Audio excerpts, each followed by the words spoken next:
Welcome to r/malicious compliance, where OP gets paid to sit around and play board games all day.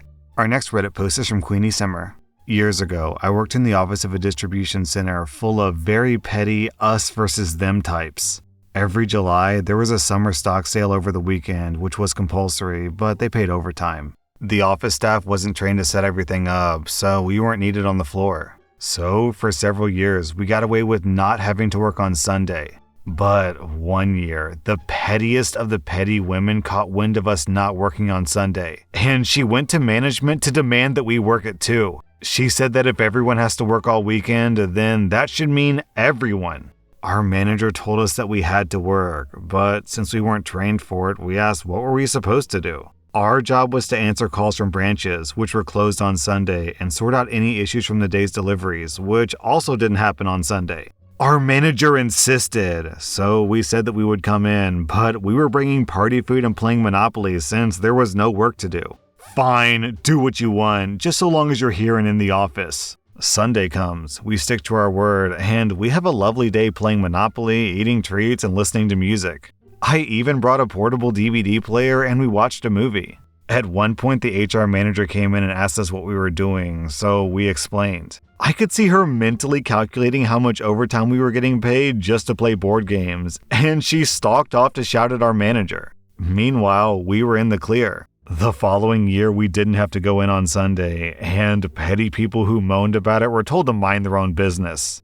Down in the comments, Vox Popsicle says, I'm sure that busybody felt better that she insisted you come into work and getting paid just as much as she was for playing board games and snacking. Then OP replies, lol. She looked through the window of the office to check if we were in, and she had that surprised Pikachu face. Our next Reddit post is from Scam Glove. When I was 16, I got my driver's license and a job delivering the newspaper. I had about 225 papers per day and 300 on Sundays. The pay was decent for a kid, and it only took about 2 hours a day to finish my deliveries. This job was great during the summer, but then school started and it got really hard.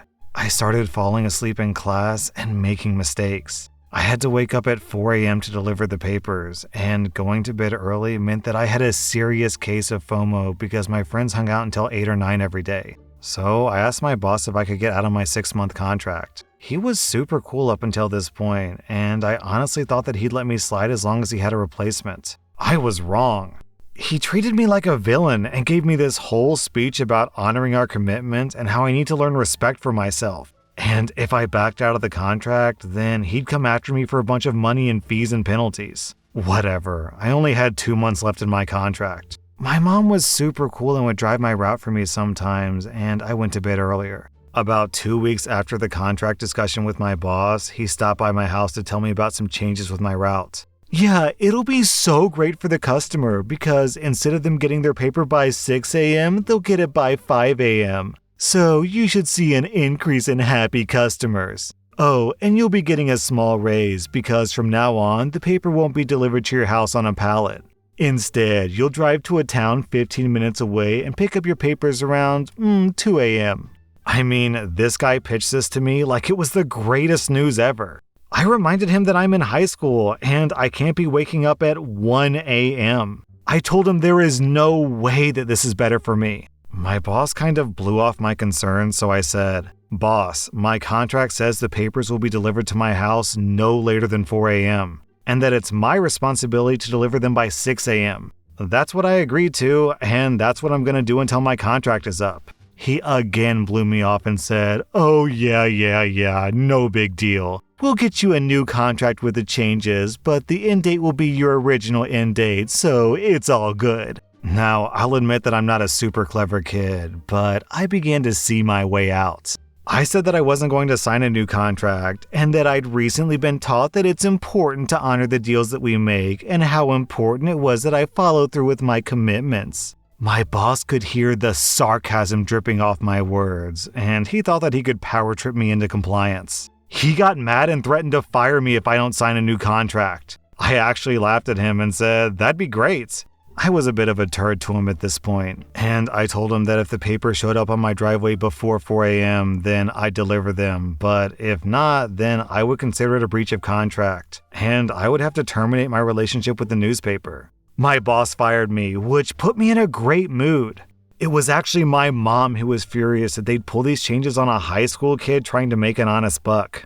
I was just glad that I never had to deliver another paper. The only fallout that I witnessed was my boss being forced to deliver my route. My super petty and hilarious response was to occasionally wake up early enough to watch him deliver our paper. I'd smile and wave and go back to bed laughing, lol. Honestly, OP, this guy was relying entirely on intimidation.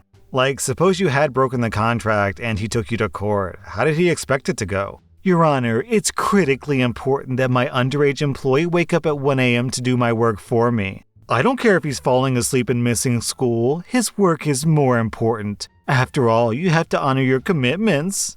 Any judge in America would have laughed that guy out of the courtroom. Our next Reddit post is from Panthermal Underwear. I got my first part-time job in a cafe starting when I was 16 years old. As jobs go, it was pretty good. It was minimum wage, of course, but the owner was flexible with schedules, we got discounted food, and my coworkers were generally lovely people. The only issue that I had working there occurred when I turned 18. In my country, the UK, minimum wage is set at one level for 16 to 17-year-olds, but it rises by about 30% for 18-year-olds. We were always paid cash in hand weekly, so I knew that things weren't exactly kosher. But when my first pay envelope came after my 18th birthday, I was still surprised to not see my pay bump. Thinking it was an oversight, I informed the owner that I hadn't received my pay increase, but they just waved their hand and said, "Oh, no, minimum wage is discretionary," in this matter-of-fact way. "Trust me, it is. I can't pay you anymore, but you're free to try your luck elsewhere." So that's exactly what I did. Me and my colleague, who had also just turned 18, found a new place paying more than double our current wage within a few weeks. The only issue with this new job was that I was asked to start with only a few days' notice on a weekend that I was scheduled to work. I called the owner to tell him I found a new role and I could work my other shifts, but not my weekend shift. My boss said the notice period was 2 weeks, to which I responded, "Oh no, my notice period is discretionary." My boss did not like that and told me not to bother coming back. That was the last I heard of them until a few months later, when I received a letter informing me the government was investigating them on my behalf for unpaid wages. It turns out that a colleague that I told about minimum wage not being discretionary left and contacted the government. A couple of weeks later, I received my check from the owner in the mail, and I found out that within a few months, the cafe had to close and let all their staff go because of unpaid taxes. And all this happened just because they didn't want to pay me an extra £4.83 per hour. Down in the comments, we have this story from I'm a Stick. When I was 16 and working at a Togo's, my paycheck was short because I wasn't paid for my recent overtime. When I asked the owner about it, she explained that overtime was either over 8 hours a day or over 40 hours a week. And she, as the owner, got to pick which one applied. I gave her a very confused look, so she proceeded to explain that 30 years ago she worked at a job where they worked 3 shifts of 10 hours each. And she didn't get paid overtime because the owner had chosen 40 hours a week. She neglected to mention the job required them to sign a paper allowing the business to pay them that way.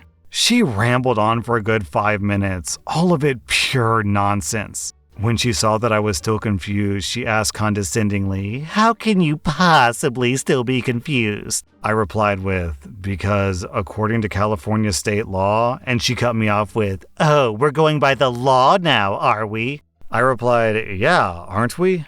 She rolled her eyes and said that she would ask her lawyer. A few days later, I asked what he said, and she begrudgingly admitted that I was right. I expected to see the money on my next paycheck, but of course, it wasn't there. It took me a few weeks to muster up enough courage to demand that overtime money, but before I could, she died. So I decided to just drop it. It was only like $12 anyway.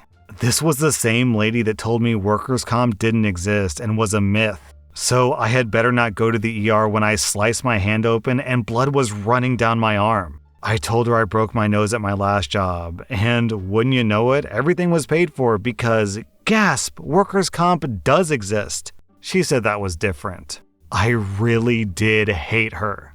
Our next Reddit post is from Naramix. When I was in 8th grade, my dad got my midterm report that said that I had an F in math class. My dad told me that I was grounded until the end of the month. I said, "So no phone, no TV, no computer, right?" That's right. Until the end of the month? Exactly. Okay. The next day, my dad found me on my computer playing games. What the hell are you doing? Didn't I say you were grounded? I smiled and nodded. Yeah, until the end of the month. The end of the month was yesterday. Today's the 1st. My dad called me a smartass and threatened to ground me longer. In the end, I spent a week reading books and listening to music, and my punishment was forgotten about. OP, I think I know where you got your terrible math skills from. Our next Reddit post is from Mrs. Sadia. So I work at a day spa with a full hair salon, and we just opened back up for services due to shutdowns at the beginning of this month. We have strict capacity limits mandated by the government that include not allowing anyone in who doesn't have an appointment. We're currently slammed. Every single day we've been booked solid, and hair between 3 hairstylists is booked solid until late August. And that's even with them working overtime. If we get a cancellation, it fills up the same day, sometimes within an hour. So a woman had booked an appointment to get her hair done, and she also booked her sister to get her hair done as well. She was lucky to get a spot because there'd been a cancellation. She called this past Tuesday and the conversation was as follows. Hello, thanks for calling our spa. How may I help you? Hi, yes, I have an appointment for my sister and I to get our hair done for my wedding this Saturday. Ah, yes, I see that here. Okay, I need to cancel my sister's hair, but instead, she and a friend are going to come in at the same time to take pictures of me getting ready. Oh, I'm sorry, but unfortunately, we're under strict capacity limits, so anyone who isn't booked for an appointment isn't permitted to come in. Since your sister is booked with your stylist after your appointment, you would actually have to exit the building before she could even enter the building. Are you serious? This is ridiculous. Cancel my appointment as well. Yeah, I'm so sorry. She hung up on me. So I canceled her appointment and I wrote lots of notes and made sure the rest of the desk staff as well as the owners and the stylists were aware of the situation. I'll admit that we all had a bit of a chuckle at her tantrum because we don't think she realized how hard it would be for her to get an appointment on a weekend at this late notice. Not to mention that every other salon is under the same rules as we are. We thought that was that, and the empty slot got filled up the same day. Fast forward a few days and I get a call. Hi, do you have any appointments this Saturday for a bridal updo? I'm so sorry, but we're booked solid for Saturday. Okay, thank you. As I hung up, I looked at the caller's display, and it was the client who canceled calling from her sister's phone. I confirmed the name and phone number in our booking system. It was the exact same one. I was losing my mind. It seems like they did indeed try to book somewhere else, and they had no luck, so they tried calling us back. Congratulations, you played yourself because you threw an adult temper tantrum the week of your wedding. Down in the comments, we have this story from Thousand Trees. A lady in my knitting group owns a salon, and some of the stories she's told us about things customers say to her staff are out of this world. One of my favorites is the clients who can't possibly wear a mask for health reasons. Then they get told that if that's the case, then the only time they can come in is before opening or after closing, because they have to be the only client to reduce potential exposure. That means these clients have to come in either before 7 a.m. or after 9 p.m. It turns out that most of these people can wear a mask after all. I love how these anti-maskers are like, this is my God-given right to not wear a mask and no one will infringe it. But if my principles slightly inconvenience me, then really it's not that big of a deal. That was r/maliciouscompliance, and if you like this content, check out my Patreon where I publish extra episodes. Also, hit that subscribe button because I put out new Reddit videos every single day.